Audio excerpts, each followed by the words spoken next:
Okay, we're back. We're here to now talk about the actual composition, not the composition, we just talked about the composition of the atmosphere. Now let's talk about the amounts and the moving parts. And so I need to talk about a few things. And one of the things that I want to make clear, first of all, there's a difference between two terms that are going to get used a lot. One is gigatons of carbon, GTC is what that's referred to, and that's billions of tons, right? So a gigaton of carbon is a billion tons. And when we say gigatons of carbon in the atmosphere or in the ocean or in the land, we're talking about the actual mass of just the carbon atoms. So this is something that's confusing a lot of the time in discussions about amounts of carbon because people are either referring to GTC or gigatons of CO2, and I honestly, I think that's just referred to as GTCO2. I'm pretty sure, I could be wrong about that. There might be, I'm pretty sure that's the term of art for this, but mostly when I'm going to talk about carbon today, I'm going to talk about just the carbon atoms, because that's the standard reference, gigatons of carbon, which is a little confusing. Basically, if you think about it, carbon dioxide weighs more. So 1 gigaton of carbon equals, I think it's 3.67 gigatons of CO2. But so for those of you playing at home who would like to do that conversion in your head, please feel free.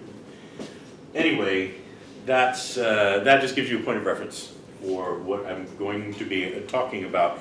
And so let's start with a few general things. The atmosphere. Can somebody see on the little screen if can this be seen like right up here? Yeah. Oh, right.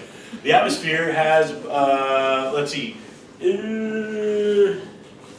approximately, actually I'm going to erase the equal sign and I'm going to put the approximately sign. Do we know what this means? That's, I guess that's a tilde, and it means about 850 gigatons of carbon in the atmosphere. So in the atmosphere, including the methane and chlorofluorocarbons and especially the carbon dioxide, we're talking about 850 gigatons of carbon.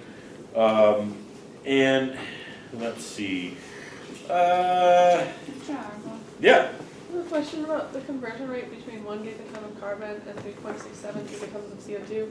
Since they're both a gigaton, should they just be equal? No. There's just a gigaton of different substances, but it's like a whole... No.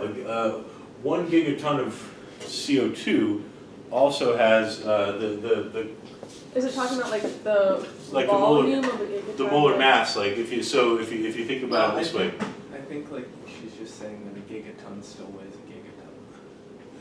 That's true, but but when I say gigaton of carbon dioxide, I'm also accounting for the 32 grams per mole of oxygen. So in a carbon dioxide molecule, you have carbon times 1, which is 12 grams, approximately 12.011, and then oxygen times 2, which is 32 grams, 15.994 times 2. And so that's 48, so only 12 out of 48, only a quarter, a little less than a quarter, a little more than a quarter of the mass, is carbon in a carbon dioxide atom. So that's why it's 3.67 times as much mass. So for every ton of carbon dioxide, or for every 4 tons of carbon dioxide, there's 1 ton of carbon. And then you have your, let's see, the other things. You have the ocean, and in the the ocean, you have to talk about two different layers. Actually, this is going to be a little difficult to envision because I can't draw for crap, but okay.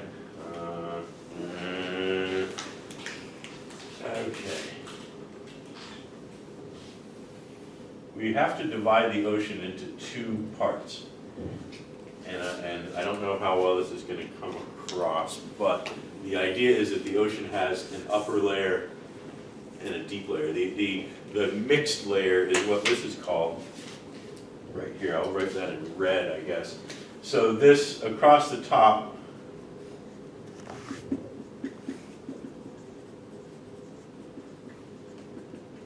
mixed layer makes up about 3 to 5% of the depth of the ocean. So the top 3 to 5%. I'm way misrepresenting it.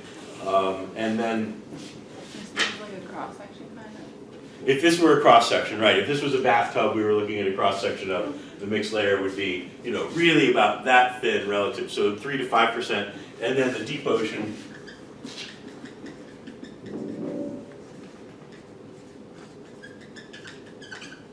is the other 97%.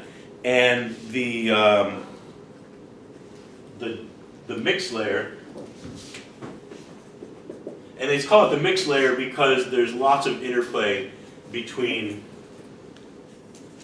so CO2 in, CO2 out, other gases in and out. There's a lot of interplay between the atmosphere and the mixed layer of the ocean, and almost no interplay between the deep layer and the upper layer. And so the mixed layer has about 900 gigatons carbon. The deep layer has about 40,000. And then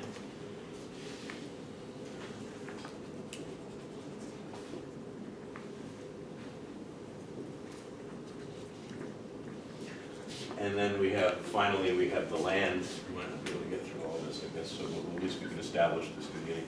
So then the land has, there's sort of two different sections. We'll call it land and permafrost, because the permafrost being the layer of certain parts that are permanently frozen, and therefore they've held on to their carbon for a long, long, long time. So relative to how much space they take up, the permafrost has a lot of organic matter that normally would have decayed back into the environment, but it has not, because there's a permafrost layer. So the land has about 2,500 gigatons, and the permafrost has about 1,700 gigatons. And that is sort of sequestered in place. 1,700. 1,700, yeah. Wait, so is the permafrost like part of the land? Sure, yeah, but they consider them as two separate things because they have different mobilities of carbon. So just like mixed layer and deep layer are divided because of the rate of exchange. Permafrost is definitely part of the land, but it's not a subset. They add together to make whatever that would be, 4,200. And it's So, underneath that yeah. land? well, it's more like, if you think about it, it's sort of like a different, it's just sort of different parts of the land. The like upper and lower most Okay.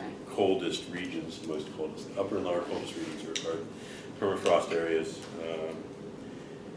And, you know, so what we'll talk about next, I'm just gonna try to leave this up here exactly like this, and we'll just take up with this tomorrow. Because what's really important is the exchange. So what we're gonna establish tomorrow, where this goes next, is we're gonna talk about how much goes back and forth between the land in the atmosphere, the water in the atmosphere, and the different layers with each other. And of course, adding in the effect of all of the combustion, which turns out to be the thing that throws the exchange out of balance. So that'll be our next section of this that we do tomorrow. All right, thank you very much, ladies and gentlemen.